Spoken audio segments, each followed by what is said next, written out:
Tanga de tanga, tanga de ta kwamatanga, ti kwamada le swakala jalla mankaro.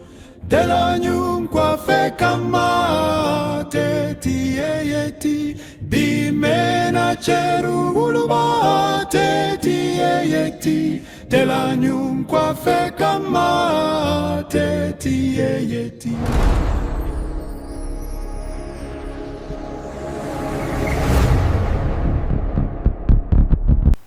Welcome to the Spotlight. Today is yet another day. We are coming your way with another episode. And today's episode, we are going to look at something that is very important to farmers in Buluk, as well as farmers across the various communities that are into farming. That is why today I'm not here alone, but I'm here with my co-host, and he will introduce himself, then we'll take it from there. Alright, good evening once again. I am David Asel Nawinya, and always you are an integral part of this show.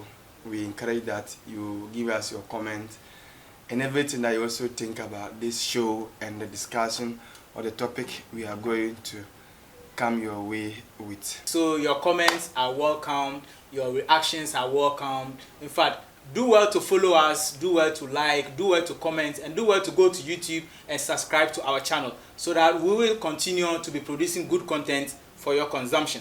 So today, what are we looking at? Let me just give the intro, then we can dive deep into it. Now, this year in particular, farmers are really facing it. When I say farmers are facing it, they are really under the heat. Not the heat from the sun, not the heat from any fire, but the heat from the market. What is happening? Myself, I ventured into farming this year, and I can tell you, so sometimes when they say that you should engage in farming, it is a good call. Yeah. But sometimes you think about these things and then, I don't know. But you know, David here is a farmer. In fact, he has been in the farming business for so long before I joined. Over 6 years now. I'm going to allow him to just share his experience a little about the farming this particular season.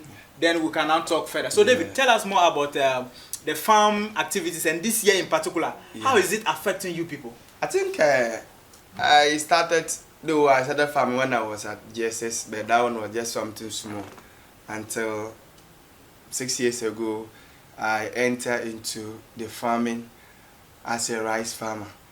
So comparing the years since I started farming to, let me say, last season, that is the 2024-25 season that we just finished the farming. This particular year is something different because with the way we are selling the rice, sometimes when you just finish the harvesting, you can even sell the rice at the farm gate. And that is why we always help the farmers so that when you are done with your produce, the people will just come to the farm gate, buy your produce, then use that one to even clear some of your debts like paying for the harvester, those who come into the bargain and other expenses. But this year's store is different. Truly, we got a lot of harvest, like we get a lot of grains, bumper harvest, but no market. And as we speak, people are still looking for buyers to come and purchase their produce. So just like you said, this year the heat is too much. Because I remember when the first year that I entered into the rice farming, I sold everything just at the farm gate. The following year, I sold most of it. Then some, I just left some, those when you were just there so that when I'm coming to farm, I can sell them. And they will even come to the house and be looking for the rice. That was the thing, that was how it used to be. People come to the house and be looking for rice. And you say, oh, I don't want to sell, I still want to wait small because we are anticipating that maybe in the near future, price will shoot up. That was and mostly when you are getting to the farming season, because the produce are scarce, prices were high, then you sell those ones to support your farming again. David. First year the same, second year, but this year, David, I think you are trying so much to oversimplify the situation. I don't know, probably because he has been in the business for some time, he has developed what's called a thick skin for it. But someone like me who just ventured into it and I had all my investments wiped out just within one season. In fact, I don't even know what to say. But my friend here, let me tell you something. As I speak with you, the combined harvester services, I've not been able to pay them yet. Because as at the time we're entering into farming or we're about to apply fertilizer, I bought 1 bag of fertilizer for between 420 cedis to 450 cedis per bag. Yes. Between 420 cedis to 450 cedis per bag. And today, as I speak with you, rice in the market is selling at 200 Ghana cedis. We cannot pay for one fertilizer. You need 2 bags of rice or 3 to be able to pay for fertilizer. That's even the painful thing, though. You see, at least if a bag of rice can pay for 1 bag of fertilizer, it's okay. But I have to sell about 2 bags of rice to pay for fertilizer. Last season, I would pay combined harvester 600, 700, 700, 800. So imagine if a bag of rice is 200, how much bags do I need to sell to pay for an acre? The issue is that, one, there's low price. I see that one is not enough. No market too. No one is coming to buy that. So what is the problem? As I speak with you, in fact, when you go to VAC, people have packed their rooms with bags of rice. When you go to Bedembilisi, it's there. A lot of rice are packed in the rooms of people. So the reason why we are having this discussion today is that we are in June. Yes. And if you go to the rice valleys, you don't even see the seriousness with which farmers used to farm. I even made a mistake. When I went to the farm today, I would have taken a video of the place. Yeah. So that people can see. Because when you go there, there's nobody plowing over there. Last year like this, most of the farm, some people even were done with the broadcasting. By June, most people were done with the broadcasting. And last year like this, people rice were germinating. Some has even finished germinating. Yes. But this year is not the case. This year majority, and I don't know, the problem is not with only rice farmers. It's everywhere. It cuts across. Maize is the same thing. It cuts across maize, beans and everything. Any other products in the market, it cuts across. So why are we having this particular discussion? Because it is getting to that time again. In fact, we are already in the farming season. Yes. But activities are not going on. Farmers are not able to farm because they don't have the money. Farmers are not able to go for tractor services because tractors are charging between 200 cedis to 250 cedis per acre. Because why is the price not stable? Because the agri department, they've not even come out with their own prices that will enable farmers to know how much they are supposed to pay. So when you're able to get a tractor to your farm, you negotiate with the operator, whatever amount they think you can afford, and then they also are willing to accept, you pay and they do it for you. That is the plight farmers are going through. And then the painful thing is that the ones you still have rice in the house. You don't know whether they will buy or they won't buy. And it's another year for you to farm again. So now, the one in the house are yet to be sold. And what if those ones you didn't get any buyer and you are bringing the other ones? Where are you even going to get the money? Every day we hear encouragement from our leaders, yes, the presidents, the ministers, the MPs. They encourage the youth to enter into farming. Now, the youth save the little they have and they push it into farming. Yes. Hoping that at the end they'll be able to get something out of it. Now they are getting nothing from it. They are running at a loss. But the same leaders are not coming to our aid. Let me tell you something. The rice situation in this country, everywhere we have local rice packed everywhere. Exactly. If the government decides today, and I know the president has issued that directive, but probably it's not working. No, he didn't. If the government decides today that all senior high schools should be fed with, in fact, locally produced rice, I think we'll be able to sell our rice. But listen, the issue that we'll be able to sell our rice. At our prisons, we feed them. What rice are we feeding them? What rice are we feeding the prisoners? Look at the number of SHS we have in the country. The barracks, the soldiers. What are we feeding them? You see, I don't know. The importation of the foreign rice is too much, and that has made local rice to come down. I don't know why. I don't know why sometimes our leaders, probably, is it because they are there, and the higher you go, the cooler it becomes. So you might not feel what we are feeling. Exactly. So I don't know. Why is it that they cannot take a drastic measure to protect local farmers? Yes. They are discouraging why can't you take drastic measure to protect local farmers so that we eat what we produce, so that a lot of the youth that are unemployed out there will enter into farming and we can make a living for ourselves? It's not everybody that can get this your white collar job you are talking about. Not everybody. Some have to go into the farming. I think the problem is with the resumption of the new government, maybe probably due to the economic stability and things they are creating, the dollar is doing well, other economic indicators are doing well. Therefore, it has made foreign rice cheap. And because of that, people are patronizing the foreign rice, and then people are also importing more foreign rice into the country, and then therefore our local rice is left to the back. So I think if the leaders really want to help with the youth, if they want to help farmers in this country, I think the best way is to put an embargo on the importation of foreign rice. Increase the tariffs. Just limit the amount of rice that is coming in. There's until the backlog we have, the government will push everything. There's a way you can do to discourage people from doing importation. That's what we call importation tariffs and those things, taxes. When the taxes are high, you feel like if I bring more importation, because I'm going to pay a lot of taxes before I can bring them to the country, then I have to bring less. Well, I think sometimes we have to play the devil's advocate as well, you know. And when I say the devil's advocate, you know, probably the people who are going to make those laws, the people who are going to put those embargoes, those restrictions in place to ensure that the local farmers, our rice are being sold, are the same people who are importing the rice. And so if they are the same people who are importing the rice, they only care about their business, they don't care about we the farmers. And that's not fair. It is not fair. It's pushing the youth out of farming. Yes, because it's telling the youth that actually, if you have small amount of money, push it somewhere else. Now, David, let's look at this.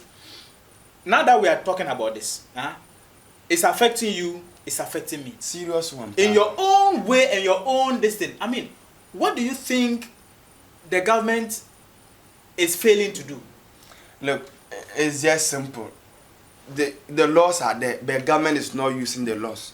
He's not working anything. The issue is just that direct all the ministry, those who are in charge.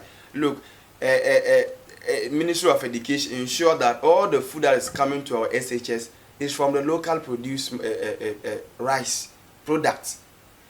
Don't go and bring importation rice or imported rice to the SHS. Make sure that all the rice that we are bringing is from Ghana. If it's about those who are in charge of the prison service, make sure that any food or any food that is going to our prisons, be it maize, be it beans, be it what they call rice, millet, make sure that is what local produced products, and see whether if they won't come and purchase all the rice. Yes, and to even add to the point you are raising, I'm sure right now if you go to our security services, their training grounds, currently the military are on their training grounds. The police, the immigration, all that, and those people, they'll be feeding all of them. Yes. All of them will be fed, and then rice will definitely going to be integral part of their feeding. Exactly. So imagine all these government initiatives is for all those platforms, all those institutions to purchase locally produced rice. Don't you think the backlog or the wastage that is happening to farmers, don't you think the problem will be solved? It's not, Janet.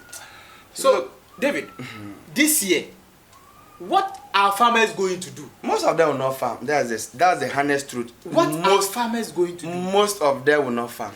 So, David, I think today on the spotlight, we have to just make since you are a farmer, and I'm also a farmer, even though I don't have experience like you, I think we have to make our call very clear. We have to let the government know that, or our authorities, they know that this particular year, farmers are struggling. Farmers, we are finding it difficult to start. Yes. We are finding it difficult to, go for tractor services. We are finding it difficult because our produce from last season have not been sold. And because of that, we don't even have the money to even farm this year. And we don't know how that is going to impact the food security in this country. So that is why on the spotlight today, myself and then David here, we are going to appeal to our leaders. We will appeal to our leaders. If there are things they can do to instruct the senior high schools to all use locally produced rice, or any other institution that the government provides feeding for, they should use locally produced rice so that at least farmers will be able to make more money from that, pay off our old debts, then we can farm this year. Other than that, they are pushing the youth out of the farming business that they are encouraging us to enter into. I tell you, this year, frankly speaking, I don't know whether this year I'll be going back to the valley or I will not go. Because my rice is still lying down. It has not been sold. Oh, God. So I don't know whether, frankly, I don't know if David will go. Every day my brother will come that just look for sacks and come and at least bag the rice. If not, the way they are lying on the floor, most of them will spoil. And I say, Charlie, what will I do? Where is the money to even buy the sacks and then bring the people to come and bag so them? I guess so that they should let them be there. If I get a buyer, they will come. Those that are good, the one that are not good, will give them to animal. You see, the painful thing is that why is that everything is increasing and then farm produce are not increasing. Fertilizer is more than 400 Ghana cedis. Chemicals, the insecticides, the weedicides, all those things are increasing. But the maize, the millet, the rice, the beans, those ones are already decreasing. Well, you see, if all things being equal, if the farm inputs are less for me to purchase, then and they are coming to buy my bag at a lesser price, when you want to do the statistics, you want to compare, you won't complain. Assuming I'm able to purchase a bag of fertilizer for maybe 200 or 300, then a bag of rice is around somewhere 200 or 250 cedis. It's a fair deal. You won't complain. But look, you buy a bag of fertilizer more than 500 cedis, and then you sell one bag of maize less than 200, or 200 bag of maize, millet, rice, 200 cedis. So do your math. So if a bag of fertilizer is around somewhere 500, meaning I need about 3 bags of rice to get one fertilizer. Yes. Combine harvester, acre 700, 600. Tractor service. If you want to do plow and harrow, you need to pay about 350 cedis or 400 cedis. So for acre, those that are coming to do your broadcasting of the rice, you give each person 60, 70, because you are going to feed them. When they are done, after that you have to apply insecticides, weedicides, so that you kill the weeds. Those that are coming to do, you pay them and feed them. You need the fertilizer. When they are coming to do fertilizer, first fertilizer application, you pay. They'll go second one, you pay. They'll come and do another weedicide spray, you pay. So combine all this thing together, and the weedicide is not small money. And I think you have to add another cost. You have to transport the worker, the laborers too. You have to transport them. Exactly. That's another cost. You bring them home. When you are bringing them to the farm, you have to get either, if you have a tractor, you get, if you have a motorcade, and you know those things, they don't drink water, they drink petrol. When you are even done to harvest your things, those that come to do the bagging for you, you pay them. You transport them. When your farm is far away from the road, you need to transport them to that one. And those that are going to do the loading and the offloading, you have to pay them. If you want to dry, you pay. So I beg, just do all this mass. Help the farmers. We are suffering. And on top of all these things, if you get a person to come and purchase the rice, at least if you clear your debt and even get break even, at least your cost of production equals your returns, is enough. You rest. David, frankly speaking, I don't think from last season some people break even. Oh. Because I've seen the rice. If you go to Bedembilisi and ways I'm talking about, you see how people have packed the rice in their homes, in their rooms. And I don't know how those people will even break even, not talk of making profits. Those who had the opportunity to even give their rice to suppliers and then to other this, they've not even paid them yet. They are even worse. Theirs is even worse because they don't even have the rice that they are looking at. Some of us, we have our rice line that we are looking at with our eyes. If I'm hungry, I'll just go and pick some. But those who gave out their rice to people hoping that they'll pay them, those people too went and there's no market. Yes. Hence their rice is lying down.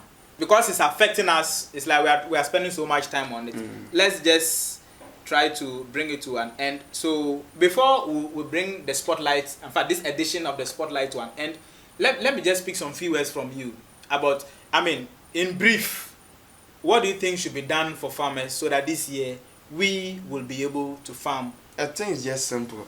The government should direct the Ministry of Finance to release some fund to the Agri Ministry, where they will come and purchase not only Agri Ministry, the Education Ministry, the buffer stock. They so that they come and purchase the produce.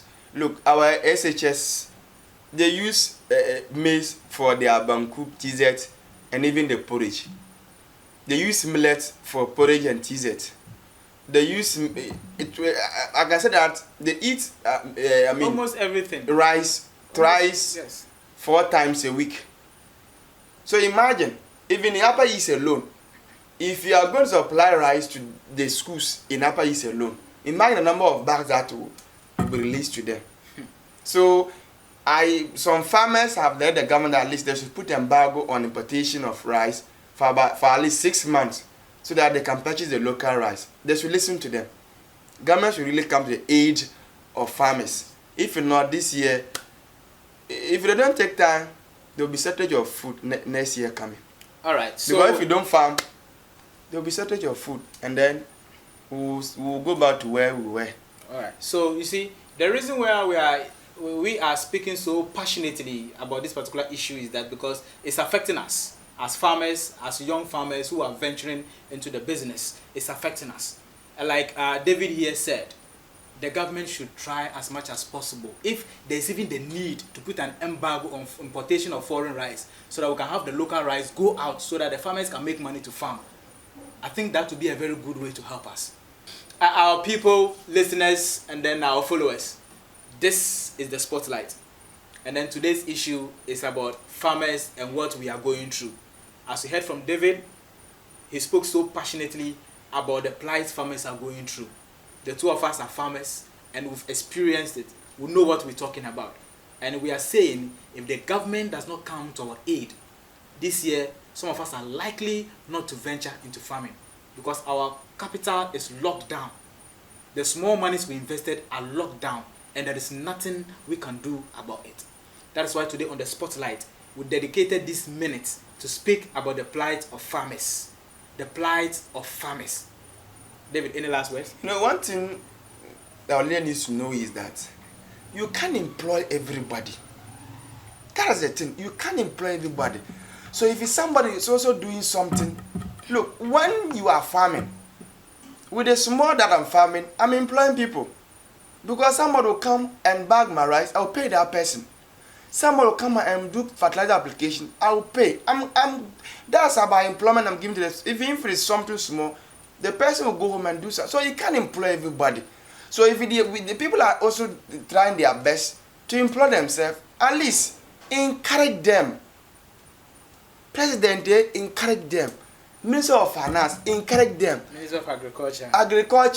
Honorable Eriko Opoku, encourage them. Assisted by my favorite actor, John Dumelo. John Dumelo, you are a farmer. John, you are a farmer. We are suffering. We are suffering. Do something. Farmers are suffering. All right, so on that farmers are suffering note, that is it for today's edition of the Spotlights, where we discuss so passionately about the plight of farmers. Now, as the Deputy Minister of Agriculture will always say, I dey for you. But today on the Spotlight, we say, we dey for you. So it has been myself, Akunya Michael, and then David. Aselwin Awinya. And we will be seeing you next week. Either one of us or the two of us again. So please enjoy our show. Continue to like, continue to comment, continue to follow us, and continue to subscribe to all our channels. Remember, comment on all our videos. Let us know what you think. Let us know your thoughts about the content we are bringing out so that together we can make a change. So until next time, enjoy your week. Tanga de ta de tanga, tanga de ta kwamatanga, ti kwamada le swakala jalla mankaro.